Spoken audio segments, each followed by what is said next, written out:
As we rest in this gentle place of inner peace and calm, we open ourselves to receive Mony's message.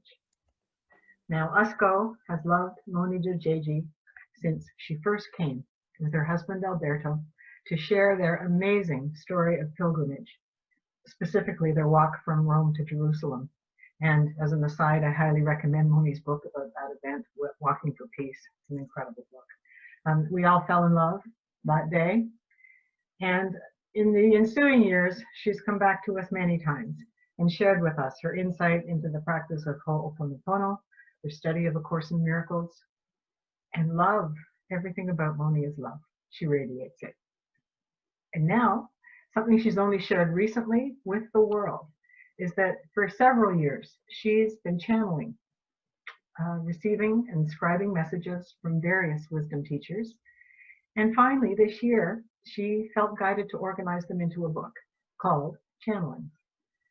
I've read it, and what I can say about it is you recognize truth, and Mony's messages speak truth.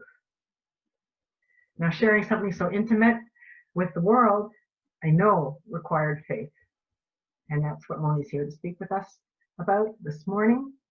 So my beautiful sister friend, Mony Dojeiji, good morning, and welcome to our shared communities. Good morning, Brenda, and what can I say to this introduction? I love you all so much. I just feel so much at home among you all in this community that has opened its heart and welcomed not only me, but Alberto as well. It is an absolute delight and a treat to be among you again to share a few words. You know, when we hear the call for faith, it's not as if we don't know what to do. You know, we know, our hearts know, we know that we're being asked to take all of the burdens that we're carrying, be they in our thoughts, be they our fears, be they our worries, be they the people and the situations that we're dealing with, and give them all to God, to the Supreme Being, to our Creator, whatever term you want to use. Give them and trust that this Supreme Presence, God, is going to take care of it all, not only for the highest good of yourself, but for the highest good of all. And if there is anything for you to do, it'll show up, whether it's in the form of an inner knowing, an intuition, some kind of a sign, a synchronicity. It'll show up, and you will know what, if anything, is then yours to do. So it's surrender and trust. That's it. That's faith. Easy, right? We can all do this. We all know that practicing faith, putting all that we know about surrender and trust into practice, is a whole other matter. Because to surrender means that I have to give up control. I have to let go of all of my ideas, of my beliefs, of my expectations, of my way of doing things, without any guarantee or proof beforehand that God is going to take better care of it than me. And to trust means, well, to trust means that someone else actually knows better than me, that there is a wisdom, that there is a truth, a way that is better than my own, and that I can't trust it, even when I can't see how it's going to work out or what exactly that divine supreme plan really is. And I think many of us would rather do anything but that. But that is exactly what faith is, and what faith is asking us to do. You know, as Brenda mentioned, and of course the community here in Ottawa has heard me speak, and Alberto together speak about this pilgrimage that we did, walking from Rome to Jerusalem.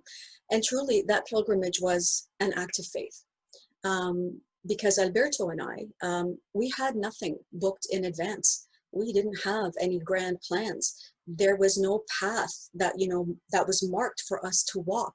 We didn't know for certain every night where we were going to end up or where we were going to sleep. So we had to trust. There was no other option. We had to have faith that everything was going to work out every single night. And we had to trust that above all else, God, divinity, God is love. God is love. And it wasn't easy all the time. But in the same way that we have to practice anything that we want to perfect in our lives, well, learning to surrender and to trust really was the practice for those 13 months of walking. And when I came back to the normal world after my pilgrimage, that faith was still very strong. I still had a very strong faith that I can give it all to God and everything would be resolved, because that was my experience for those 13 months on pilgrimage. But faith, like anything, fades when it's not front and center, when it's not the ruling principle in life. And in the many to-dos of my life and of being a new parent with Alberto, and this full reliance on God to figure everything out for me just kind of slowly faded and eventually just receded into the background, while full control Mony stepped into the forefront.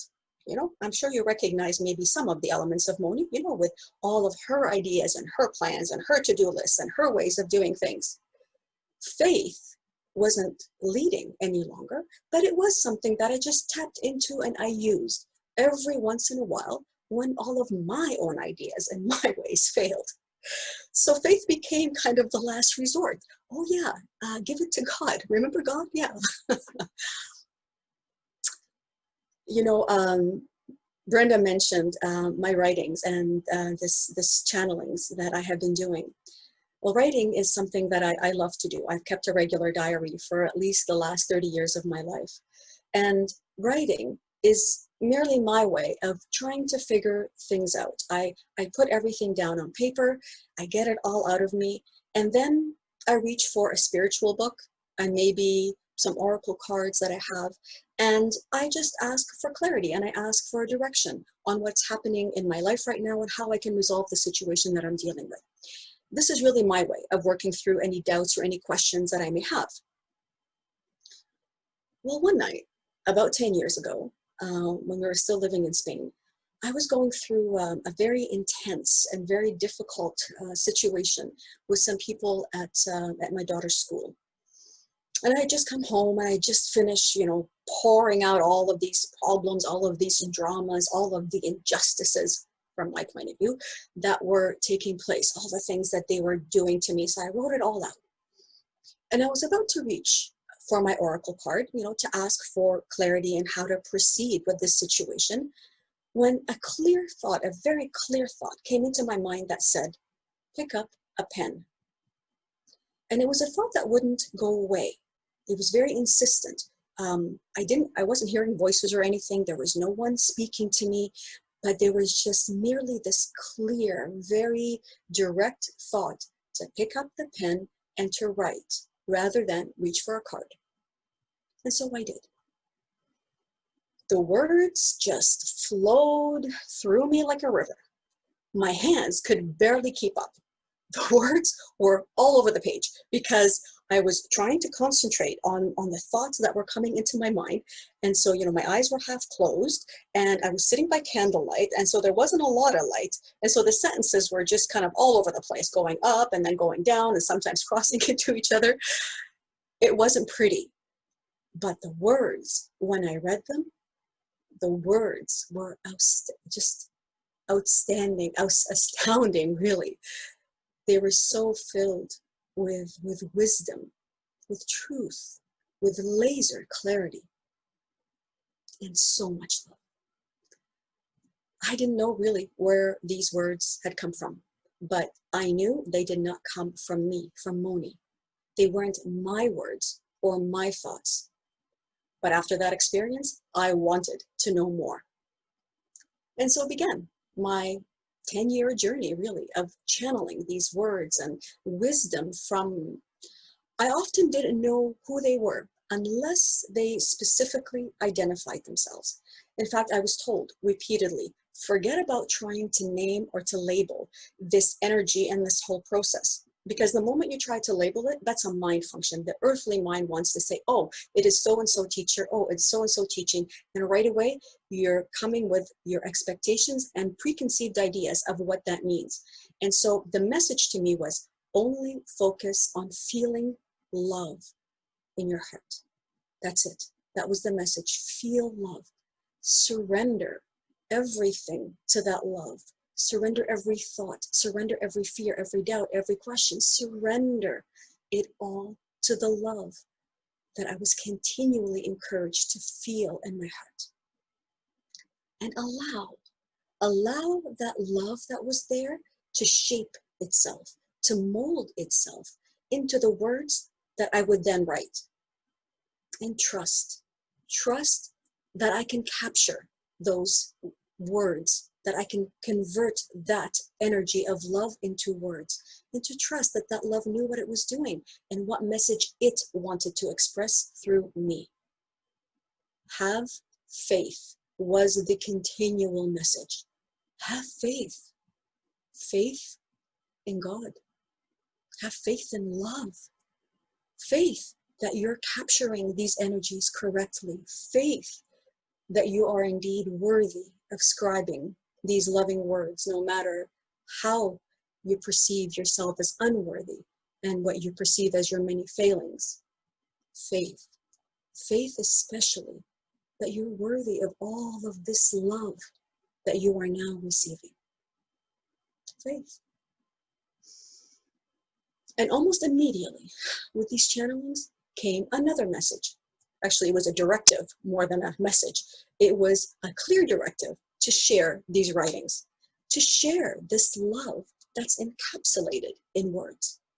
Because love wants to extend itself into the world through you. That's its nature. Love naturally extends itself. And I said, nope. Well, thank you.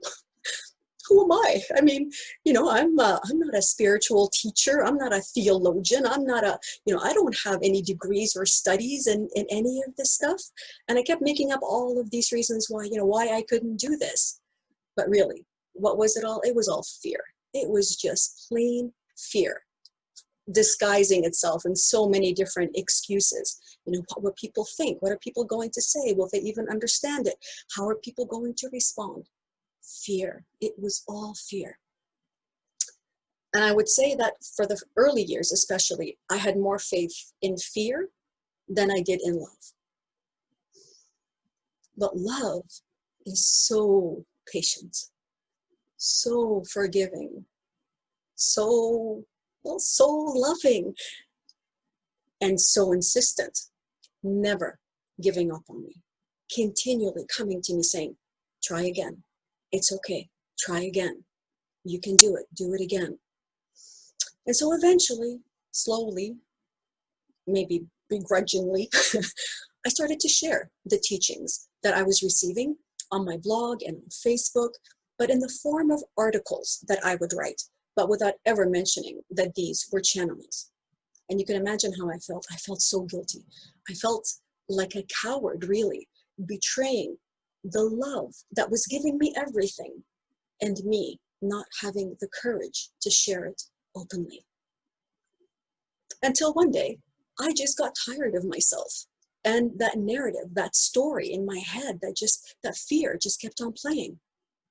And I took a leap of faith. I gathered all of my writings. In fact, during the pandemic, nothing else to do. I gathered all of my writings. And literally within 3 months, I had the book ready. It all came together. And I felt all of the teachers around me cheering me on. And I finally felt like I had stepped into what these teachings were meant to do. They were meant to be shared. And at the same time, I just said, you know what? Take this book. I surrendered this book to them, to the wisdom teachers. And I asked them to guide all the stories and to guide all the words that would make up this final book of channelings. And I published it, and I let it go. I let it go, knowing that this same love that created this book, it knows what to do in this world of form. It knows who it needs to deliver itself to, and it knows how to reach the people that it needs to reach. Of course, I still listen for what is mine to do. I'm always in meditation. I meditate every day, and I ask, what is mine to do? And if something comes up, I immediately act on it. And I do it, but I trust that the love and the energies that created these words know what to do. Let me tell you, from somebody who has an MBA and it comes from a business background and a marketing background, it is a far cry from how I was accustomed to launching a book and all the planning and all the business processes that I would normally go through every time I launched a new book. So this entire journey, really, or this entire book, was a journey through fear and an act of faith. But you know, never once did God, love, ever say to me, I've lost faith in you. On the contrary, the message was always, I have faith in you. You are my beloved child. Give me all of your fears and your worries, and let me give you peace. Let me give you courage. Let me give you clarity. Let me give you a new way of looking at things. Give me all of your guilt at not being able to do this. Give me your shame at feeling unworthy of so much love, and especially when you feel that you have failed me or betrayed me, for you can never ever do that. Your deepest fear is that I, divinity, will no longer love you if I saw what resides in the dark recesses of your heart. If I saw your anger, your insecurities, your thoughts of revenge, your jealousies, your pettiness, give me those especially. Let me free you from these chains that you've placed around your heart and your mind. I am always with you, and so lean on me. Rest in me. You are safe with me, not in this physical world or your thoughts of it. That was the consistent message that I received, not only in my channelings, but in every single meditation and in every moment that I come to God, to divinity, hands empty and ready to listen. And perhaps that's the only message for today on faith. Know that God, divinity, the Creator, loves you as you are. And that God is your biggest cheerleader as you make your way back home to love. As you remember your true identity, who you truly are and ever shall be. A child beloved, ever safe, ever at peace, ever in joy, in the arms of the one who never stops loving you, no matter how many ways you forget or separate yourself from him or her. God's faith in you is everlasting. And now are you invited to renew your faith in the one who will never fail you. And so it is.